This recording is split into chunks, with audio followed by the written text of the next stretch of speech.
keeping corruption under the spotlight. While the health sector is busy fighting the COVID-19 pandemic in this country, looters saw an opportunity to enrich themselves. Over 2 billion rand worth of PPE tenders is being investigated in different provinces. That's according to Health Minister Joe Phaahla. The Special Investigating Unit has been going after those believed to be involved in COVID-19 PPE corruption.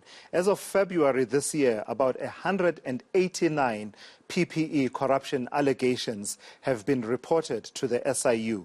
Investigations and efforts to recoup stolen monies are still underway. Senior journalist Dasen Thathiah is tracking this and tracking that part of the story for us, looking at the cost of corruption as part of our focus. Dasen, in the early days, PPE procurement appeared to be the main modus operandi for corrupt people to have their to further their nefarious intentions, particularly because there seemed to be a loophole through which they could suspend ordinary procurement mechanisms, and they thought that this was free for all. I remember a story in KwaZulu-Natal that had to do with procurement for the Department of Social Development and blankets, and they were overcharged, and the masks, etc., etc. Just give me a sense of the lay of the land of where we are in trying to get to the bottom of that corruption in the province.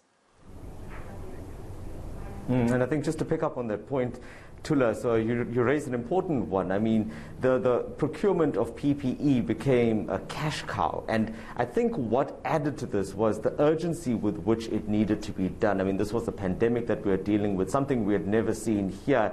And it really opened the door for many unscrupulous people to capitalize on what lay ahead. On the one hand, we had to have this PPE. On the other hand, you know that the prices were all over the place, exactly how much something like a single mask cost. I mean, if you look back and look at the prices that you paid last year versus this year, that alone should tell you how these prices have been fluctuating. And though there were those that were among us that saw the perfect opportunity presented here. But as the time has passed, and we're now well over a year since we started with this lockdown and since we've been dealing with this pandemic, we also have seen the desperation in which those criminals are now willing to protect their interests. We saw it most recently, I think that came to the fore with the murder of Babita Deokaran. That was where that conversation really became of severe importance, the conversation of around whistleblowers and their role in exposing this corruption, but also the associated dangers with that. But, you know, just to bring it a little bit closer to home, Tulas, this province is no different to the rest of the country in dealing with those PPE scandals. It's been difficult to get a conclusive figure as to exactly how much all of these tenders are worth. And I think that speaks to how rife it is. But at the last count, and in just chatting to the DA leader here in KwaZulu-Natal, Francois Rogers, you were mentioning to me that it was around 600 million rand that you were aware of. And this is spread across departments. Most notably, how do you think this is being allowed to happen in this province? Dasen, yes, you're quite correct. It's about 600 million that's currently being investigated, and it's across 3 major departments: education, health, and social development.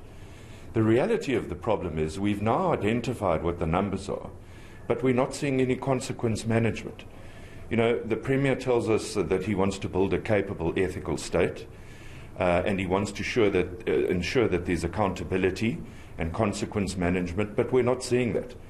In social development, for example, we are aware that 2 senior officials have been suspended, 1 has resigned. Reports have been tabled to those committees on what steps are being taken, but nothing's happened with the Department of Health or the Department of Education.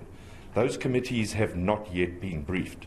So until we see tangible consequence management, this situation will continue, and it will continue unabated.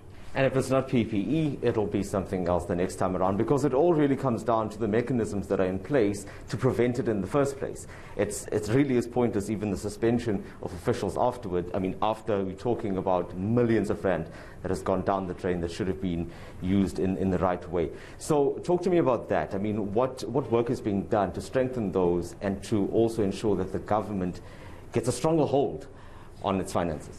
Well, one of the important steps that we took and that I encouraged in the provincial legislature is we formed an ad hoc committee under the chairmanship of Maggie Govender, and there what we're busy currently doing is analysing all the forensic investigations, analysing the consequence management.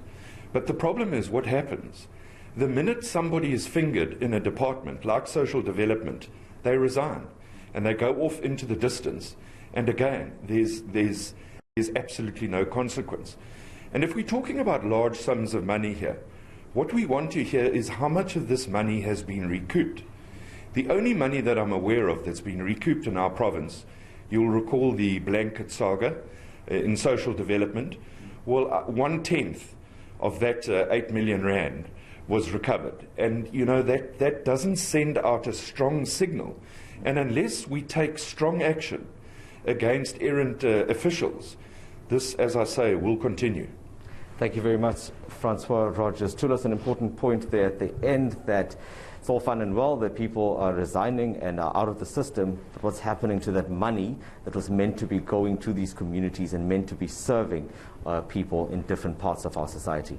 Yeah, it's ordinary South Africans who are being fleeced. Make no mistake, it's not the government. It's ordinary South Africans who are duly entitled to all sorts of services, but we end up with a situation where we are running all over the place looking for money to fund basic things because the money has been stolen. Thank you for that.